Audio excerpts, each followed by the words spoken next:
Muito obrigado. Bom, vamos abrir agora para questões. A gente tem ainda, eu acho que, quase 22 minutos. Se alguém tiver alguma pergunta, por favor. Enquanto isso, eu vou começar perguntando para o professor Hermes. É, Veja bem, Hermes, você mostrou a respeito do Inclisiran. Queria te perguntar, quando que você vai indicar, então, o Inclisiran? Você já indicaria já como, por exemplo, uma terapia tripla? Ou quando que você indicaria?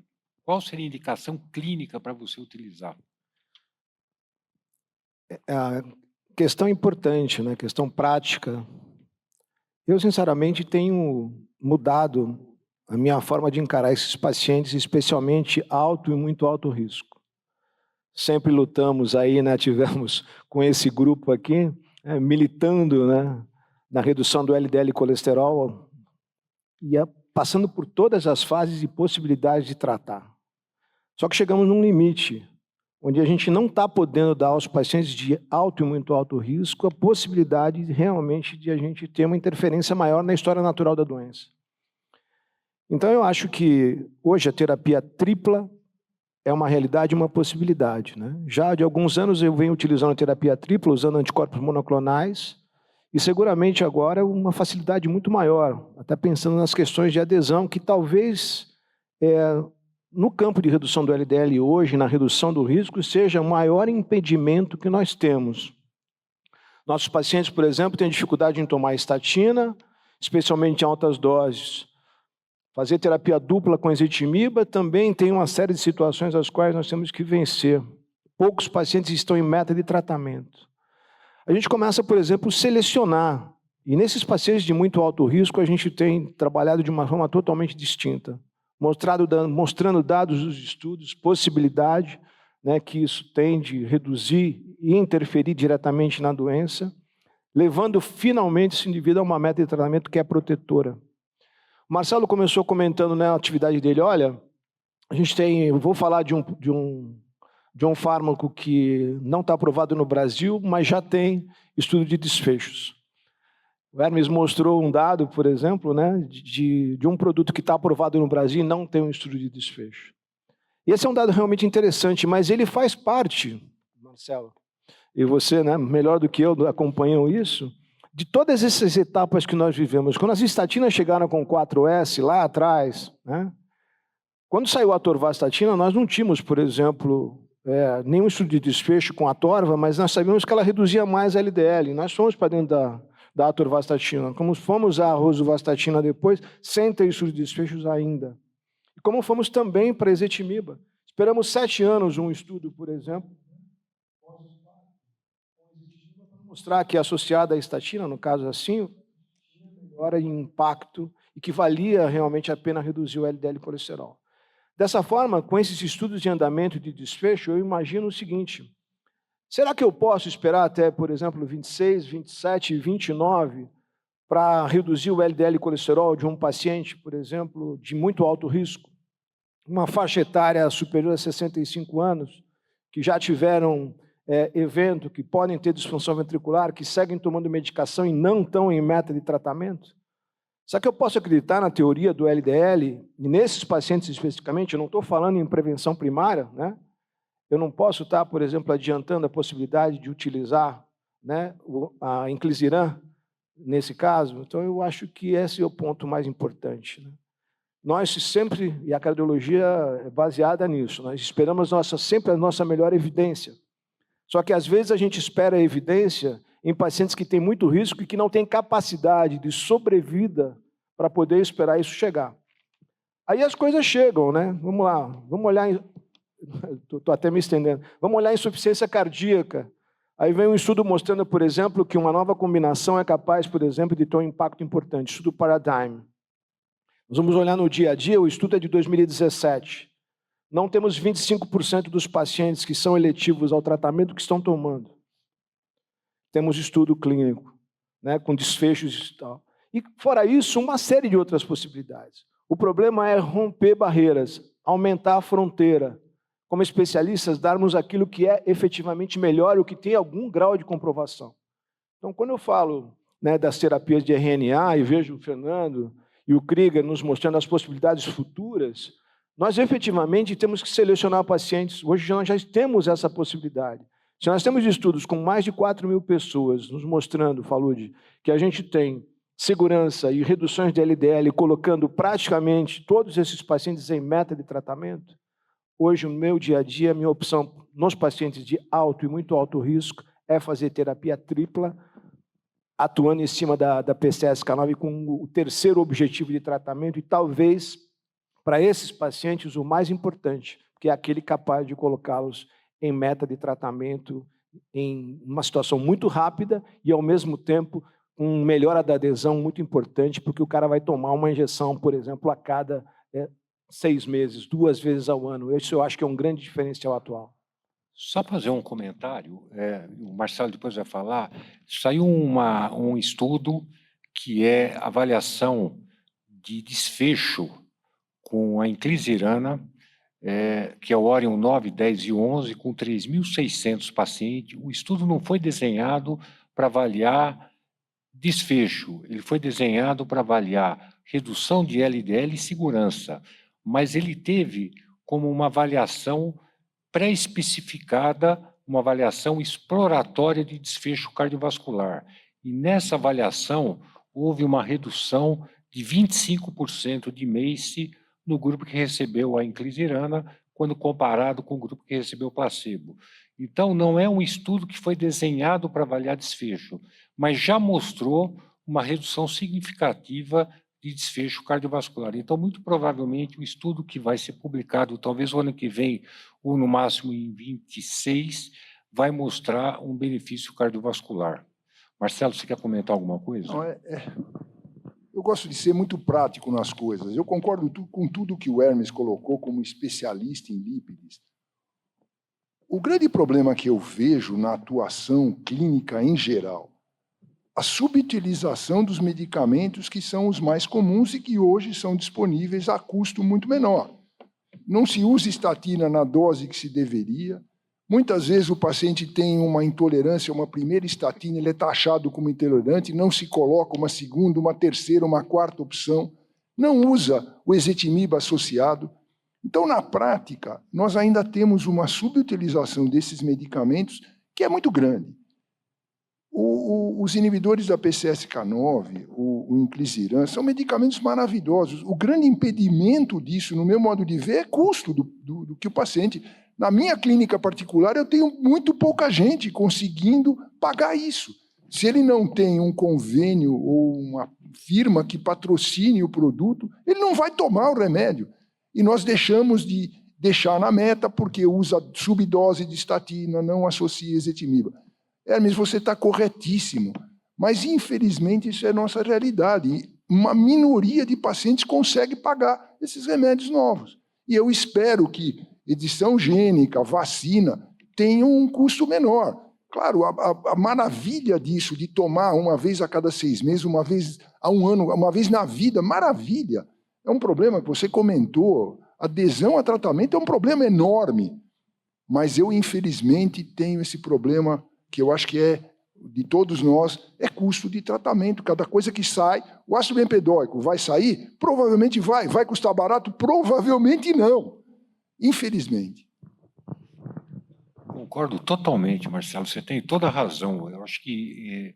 E outra coisa, muitos pacientes que começam a tomar inibidor da PCSK9, por exemplo, eles tomam 2, 3 meses, 4 meses no máximo e param, por causa do custo. Realmente, eu acho que é uma preocupação grande. Alguém? Meu colega ali, ó. Por favor.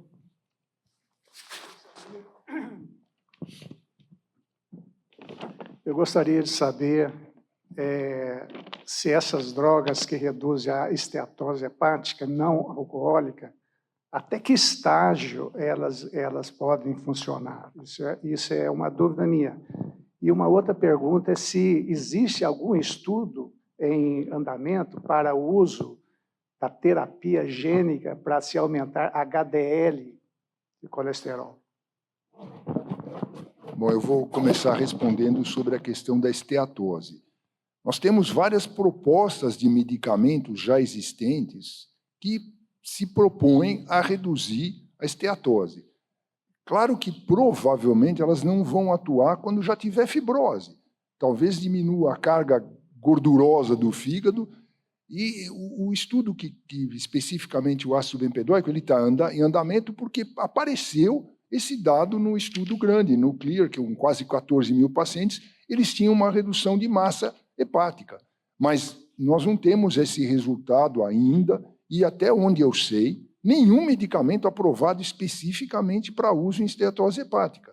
E provavelmente eles vão funcionar numa fase inicial da doença. Agora que você tiver fibrose, a não ser que apareça algum milagre aí para reduzir fibrose. Você não tem usado a pioglitazona para esteatose hepática? Tem usado. Nós temos esse dado clínico, mas que também não existe um estudo clínico comprovatório de que ela traz benefício a longo prazo. E nós sabemos, esteatose hepática é um troço extremamente comum. Hoje quase todo mundo, você faz lá um ultrassom de fígado, é raro o camarada não vir com uma esteatose. E está ligado aos fatores de risco cardiovasculares, com certeza. Doença, ele pode ser considerado um fator de risco para a doença cardiovascular, para a aterosclerose.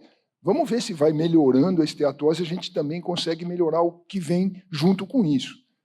Eu vou responder a sua segunda pergunta, eu vou tentar responder, depois o Krieger complementa.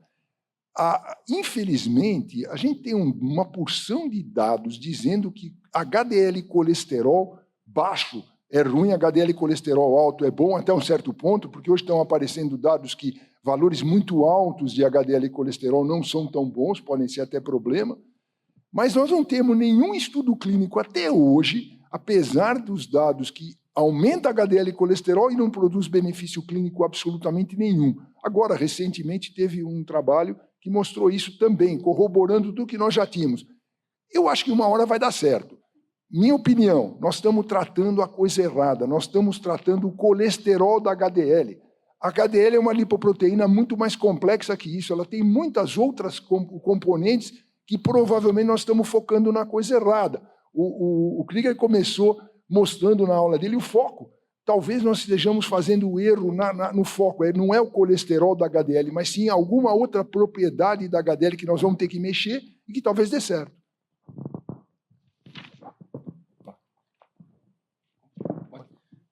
Tem um ponto interessante nessa pergunta que eu acho que cada vez mais nós estamos, enquanto comunidade, atentos.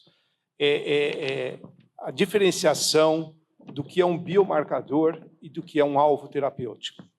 Então, por exemplo, nós temos hoje uma infinidade de dados para saber que a PCR é utilizada na clínica como um marcador de atividade inflamatória e assim por diante.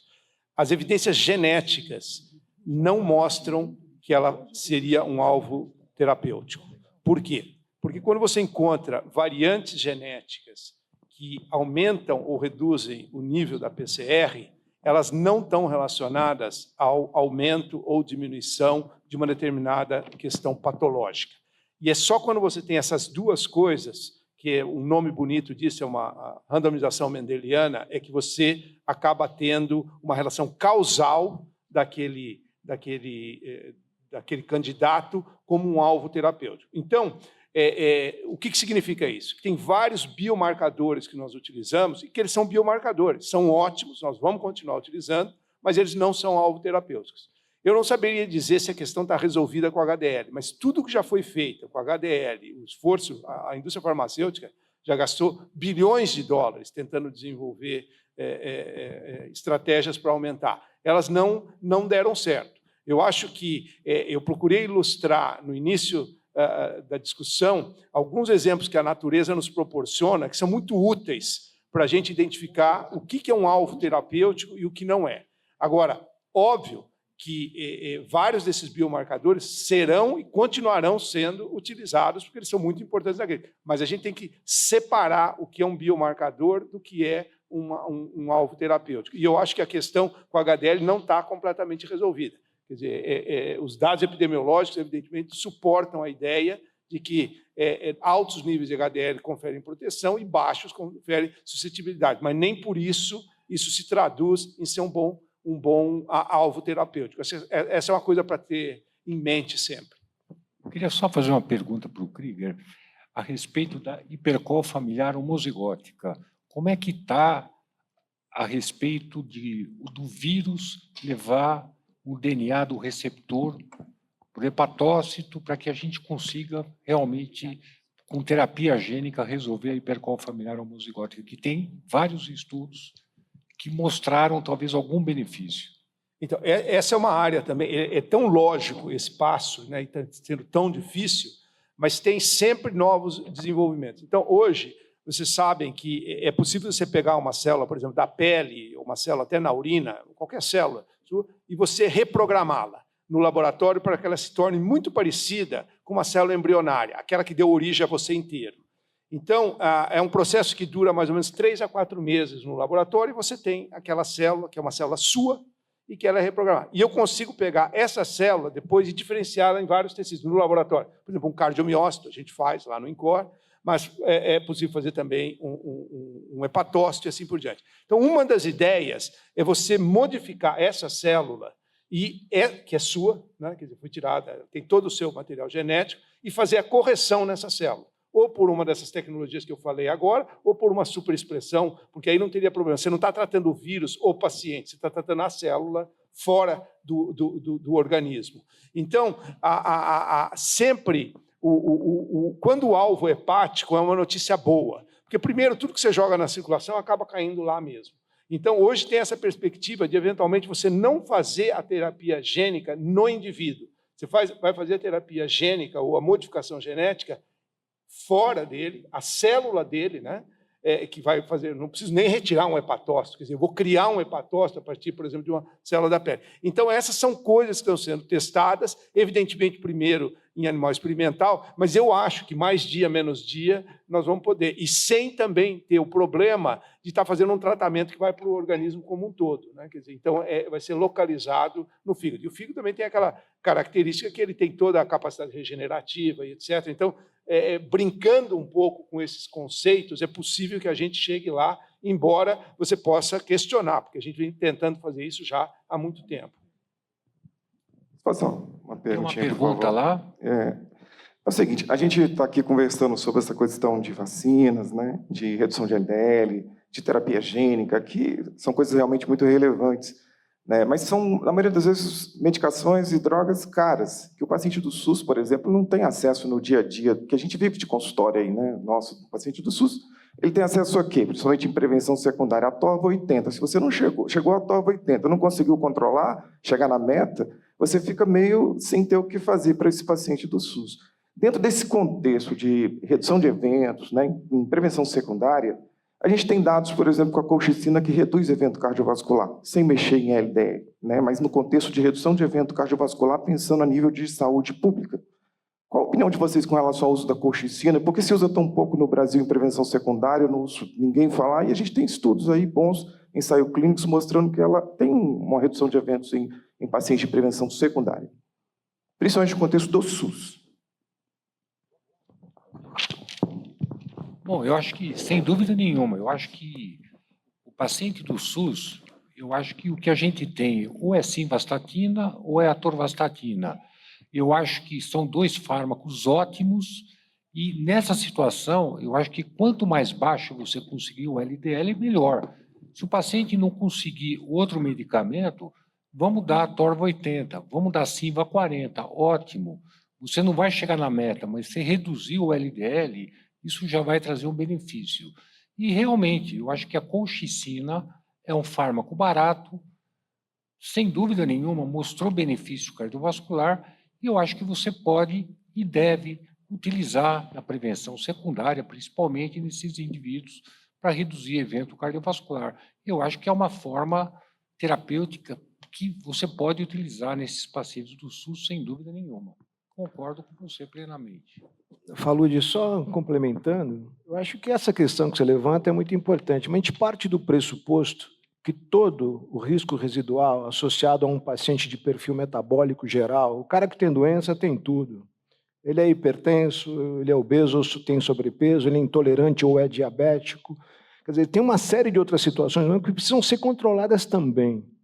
Quando a gente está nesse ambiente, a gente está comentando basicamente em relação ao LDL e colesterol como sendo potencialmente, né, o fator de risco, né, causal para a doença.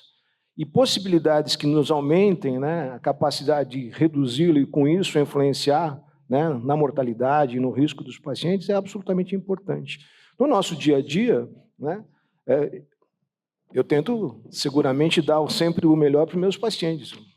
Na imensa maioria, eu não consigo. Mas nessa imensa maioria, por exemplo, eu estou fazendo prevenção de todos os fatores importantes. Estou vendo a Jaqueline aqui e estou pensando no tabagismo, né? Quer dizer, é um cara, por exemplo, que eu tenho que ter tempo para conversar sobre tabagismo com ele, eu tenho que fazer esse indivíduo fazer atividade física, quer dizer, o complexo, né, de orientação, de prevenção desse paciente é muito grande. Então, eu acho que, assim, tudo aquilo que está efetivamente comprovado dentro daquilo que seria, né, responsabilidade, né, de risco residual, nós temos que fazer a nossa parte totalmente. Mas aonde a gente não consegue chegar, nós devemos avançar, né? Então, acho que essa questão do custo ela é absolutamente importante porque influencia nosso dia a dia, mas há quem, possivelmente, nós vamos poder beneficiar. Há esse tipo de paciente, né? Eu gostaria de fazer para todos os meus pacientes. Efetivamente, eu não consigo, mas naqueles que eu consigo é um avanço, né? Eu espero, por exemplo, que a gente possa fazer essas coisas, por exemplo, pegando a célula, como o Krieger está dizendo, e fazendo um tratamento absolutamente individualizado para o paciente. Eu acho que esse é o futuro, né? E nós não podemos, nós precisamos olhar para frente e ampliar essas fronteiras. Só fazer uma pergunta para o Cesena, que não falou nada. Você acha que um dia a gente vai dar vacina para todo mundo, inclusive para as crianças, e resolver esse problema da aterosclerose? Vacina para colesterol LDL, você está falando? Isso, nós vamos resolver o problema da aterosclerose com Como eu isso? falei, eu estou bem cético, para falar a verdade, viu? Eu não tenho como afirmar. Gostaria muito, né? Gostaria muito, mas não tenho como afirmar. Estou bem cético. Tá? Bom, Só complementando, não, a questão da colchicina, só complementando, lembrar que pode eventualmente facilitar a infecção, né? Tem estudos mostrando alguma sinalização de aumento de infecção, então tomar cuidado com o paciente que, por algum motivo de infecção de com baixa imunidade. Baixa imunidade. Bem, né? Bom, obrigado a todos, agradeço e espero que vocês tenham um ótimo congresso. Muito obrigado a todos.